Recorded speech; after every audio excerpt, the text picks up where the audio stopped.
ओम शांति। आज 19 अक्टूबर 2022 के बाबा के अनमोल मधुर महावाक्य सुने। आज की मुरली में बाबा ने एक बहुत सुंदर बात बताई कि शास्त्रों में दिखाया है कि राम ने बंदरों की सेना ली और लंका में जाकर अशोक वाटिका से सीता जी को ले आए। वास्तव में बाबा कहे, तुम बच्चे इस समय सब शोक वाटिका में हैं और परमात्मा राम आकर के तुम बच्चों को अशोक वाटिका में ले आते हैं। बंदरों से पुल बनाए। वास्तव में बाबा कहे, कोई स्थूल पुल बनने की बात नहीं है, ये याद की यात्रा की पुल है। जिस पुल पर जाने से विषय वैतरणी नदी को पार कर सकते हैं। इसीलिए बाबा कहे, भगवान को खेवैया भी कहा गया है। वो आकर के ये विषय वैतरणी नदी को पार करके जाना सिखाते हैं परम धाम की ओर, और फिर वहां से अशोक वाटिका में। तो ये वास्तव में उसका रहस्य है। दूसरी बात बाबा ने कही, तुम बच्चों को सारे अलंकारों को धारण करने हैं, विशेष ज्ञान के अलंकारों को धारण करना है जो विष्णु को दिखाए है। और बाबा कहे, जब ऐसे अलंकारधारी बन जाते तो मास्टर गॉड बन जाते हैं। विष्णु को ही तो मास्टर गॉड कहा गया है। तो बाबा कहे, तुम भी अलंकारीधारी बन मास्टर गॉड बन जाएंगे।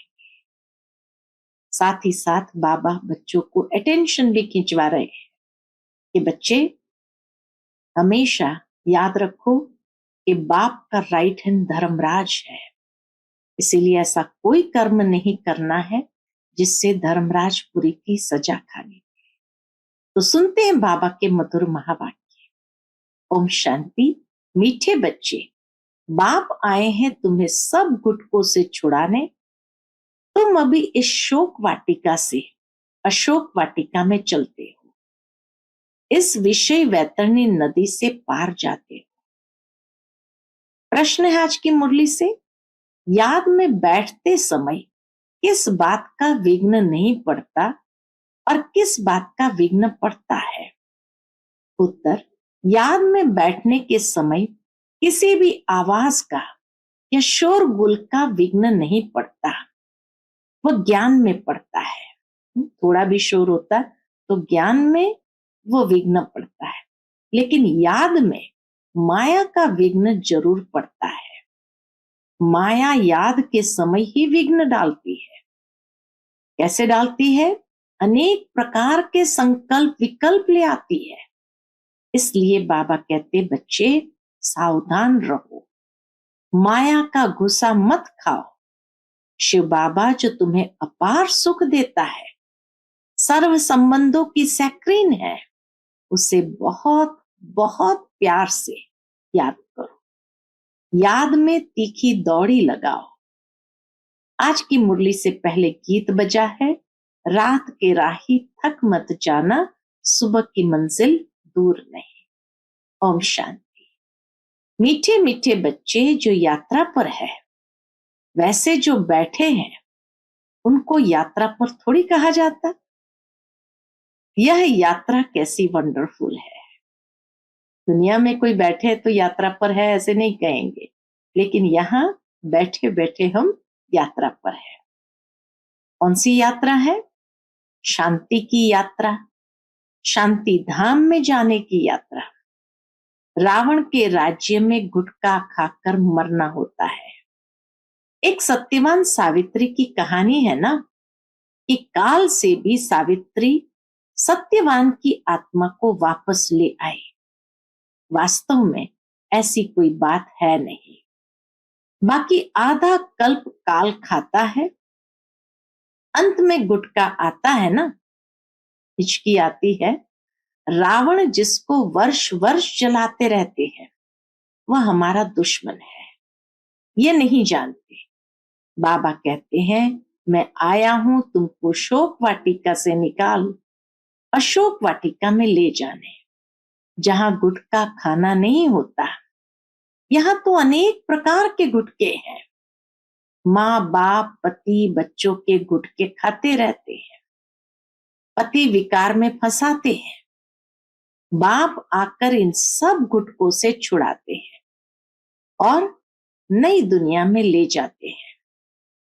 अभी आत्मा के पंख टूट गए हैं। आत्मा उड़ नहीं सकती, फिर याद की यात्रा नहीं कर सकते हैं। बरोबर यह बुद्धि योग की यात्रा है।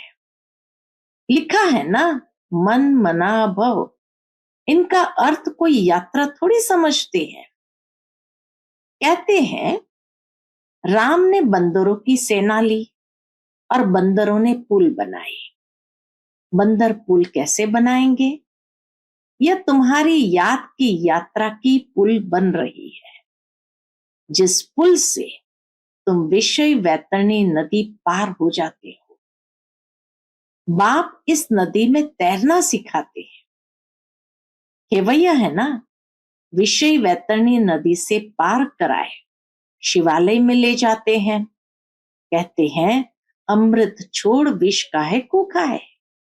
तो ज्ञान को अमृत कहा जाता है। ज्ञान से सद्गति होती है। शास्त्रों को ज्ञान नहीं कहेंगे, वह है भक्ति की सामग्री। शास्त्र पढ़ने से सतयुग आ नहीं सकता। बाबा कहे शास्त्र पढ़ने से सतयुग आ नहीं सकता, सद्गति हो नहीं सकती, इसलिए उनको ज्ञान अमृत नहीं कहेंगे। वह है भक्ति। ज्ञान में पहले 100% सद्गति, फिर धीरे धीरे नीचे उतरते हैं। ये नहीं कहेंगे कि सतयुग में भी दुर्गति होती है, वहां दुर्गति का नाम नहीं होता। कलयुग में सबकी दुर्गति होती है।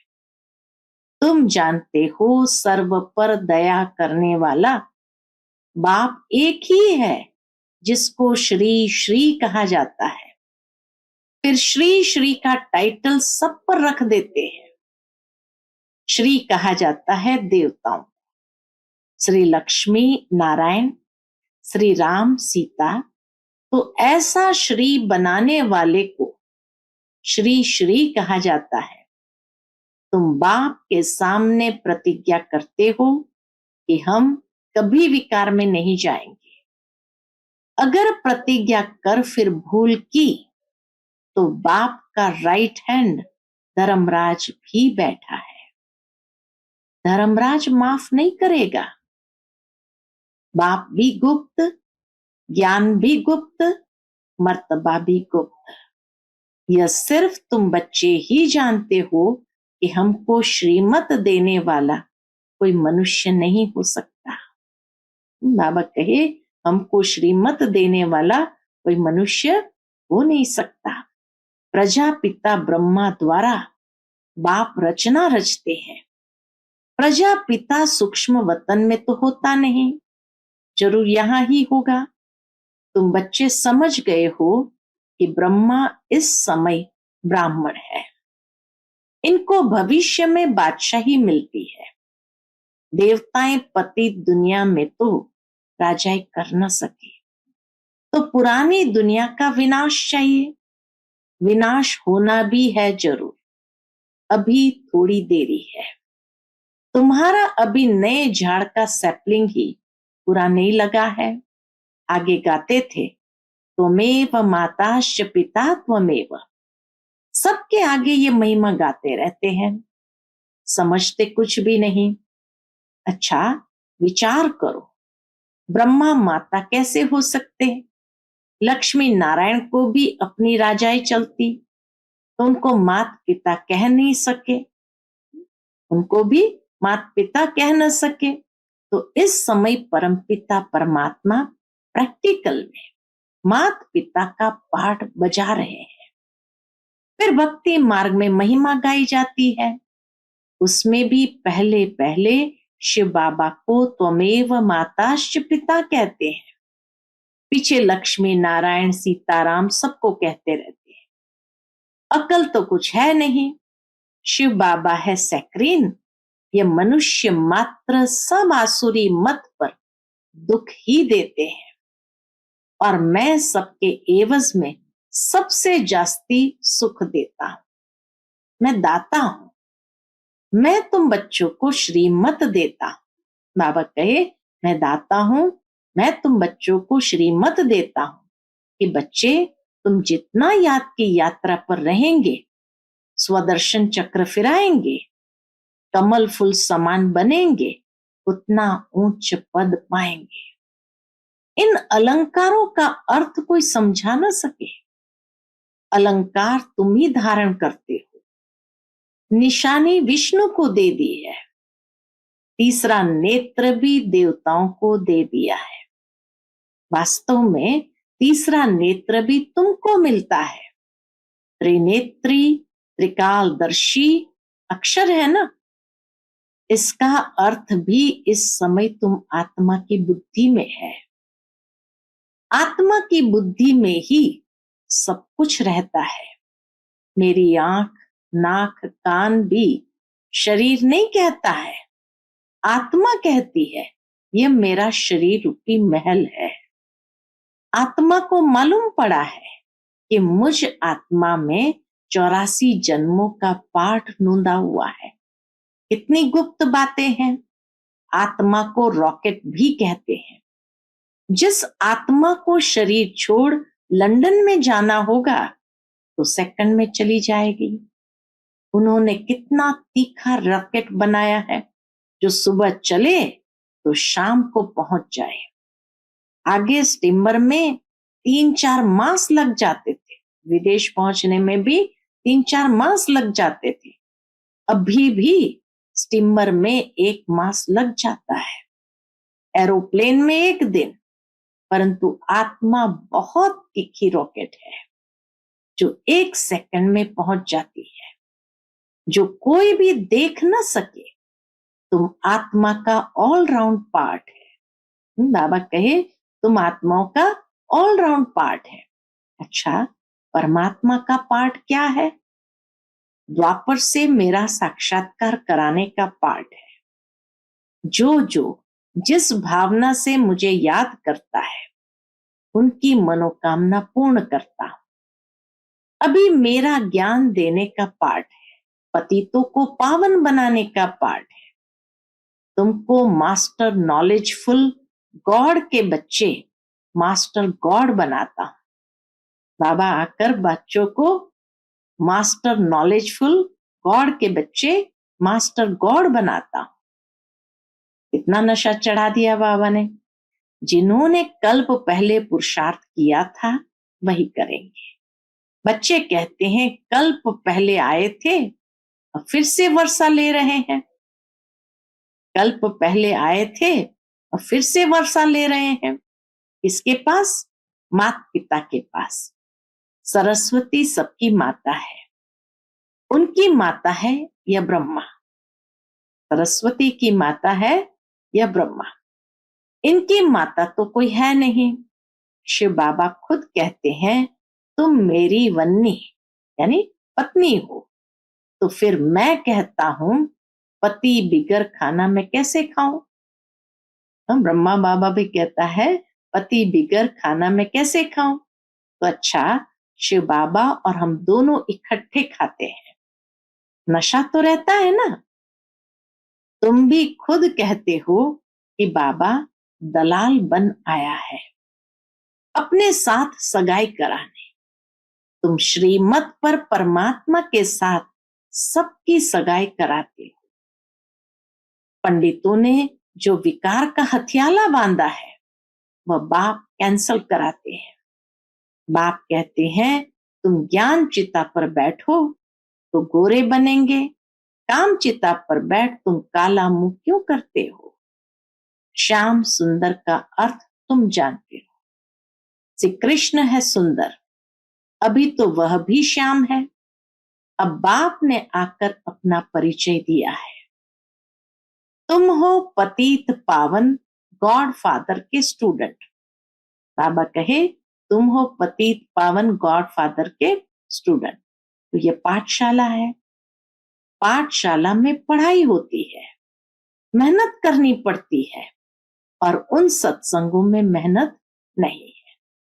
वहां तो गीता सुनी, ग्रंथ सुना और घर गया। वहां कोई थोड़ी कहता है कि पवित्र बनो, यात्रा करो, आगे चल, ये सब जिस्मानी यात्राएं आदि बंद हो जाएगी। बर्फ पड़ी व एक्सीडेंट हुआ तो कोई जाएंगे नहीं, क्योंकि तुम्हारी यात्रा जोर होती जाएगी, तो उनकी यात्रा ढीली होती जाएगी। हमारी यात्रा है शिवालय तरफ। पहले शिव की पूरी शिवालय में जाएंगे। पहले शिव की पूरी है परम धाम, तो शिव की पूरी शिवालय में जाएंगे। फिर शिव की स्थापन की हुई पूरी शिवालय यानी स्वर्ग में जाएंगे। तो एक शिव की पूरी शिवालय परम धाम, फिर शिव की स्थापन की हुई पूरी शिवालय स्वर्ग में जाएंगे। शिवपुरी और विष्णुपुरी दोनों को शिवालय कहेंगे, क्योंकि मुक्ति, जीवन मुक्ति दोनों शिव बाबा ही देते हैं। तो सतयुगी दैवी घराना शिव बाबा स्थापन करते हैं। अच्छा, याद में आवाज का विघ्न पड़ नहीं सकता। इतना मग्न हो जाओ कि कौन आया कौन गया कुछ भी पता ही नहीं चले। ज्ञान सुनने में शोर का विघ्न पड़ेगा। मनुष्य तो कहते हैं शांति करो, नहीं तो याद में विघ्न पड़ेगा, परंतु योग में आवाज विघ्न नहीं डालता। विघ्न डालती है माया। बच्चों के साथ माया की युद्ध है। बच्चों को युद्ध के मैदान में हार नहीं खानी चाहिए। माया तो गुस्सा लगाती रहती है। माया ने नाक पर गुस्सा लगाया तो यह गिरा, फिर खड़े हुए, फिर नाक पर लगाया तो यह गिरा। तो बाप कहते हैं ये माया काम क्रोध के गुस्से मारती है, इससे तुम्हें बहुत बहुत सावधान रहना है, गुस्से नहीं खाने हैं। अच्छा, मीठे मीठे सिकिलते बच्चों प्रति माता पिता बाप दादा का याद प्यार और गुड मॉर्निंग। रूहानी बाप की रूहानी बच्चों को नमस्ते।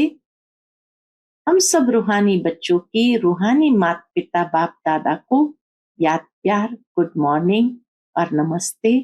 नमस्ते, शुक्रिया बाबा, शुक्रिया। आज की मुरली से धारणा के लिए मुख्य सार है। पहली पॉइंट, ज्ञान के सब अलंकारों को धारण कर स्वदर्शन चक्रधारी त्रिनेत्री त्रिकालदर्शी अर्थात मास्टर गॉड बनना है। दूसरी पॉइंट, बाप के राइट हैंड धर्मराज को स्मृति में रख कोई भी विकर्म नहीं करने हैं। पावन बनने की प्रतिज्ञा करके विकार में नहीं जाना है। आज का बाप दादा का मधुर वरदान हम बच्चों के प्रति है। दृढ़ प्रतिज्ञा द्वारा अलबेलेपन के लूज स्क्रू को टाइट करने वाले तीव्र पुरुषार्थी भव। दृढ़ प्रतिज्ञा द्वारा अलबेलेपन के लूज स्क्रू को टाइट करने वाले तीव्र पुरुषार्थी भव। प्रतिज्ञा में लूज होने का मूल कारण है अलबेलापन। जैसे कितनी भी बड़ी मशीनरी हो, लेकिन एक छोटा सा स्क्रू लूज हो जाता है तो सारी मशीन को बेकार कर देता है। वैसे प्रतिज्ञा को पूरा करने के लिए प्लान बहुत अच्छे बनाते हैं।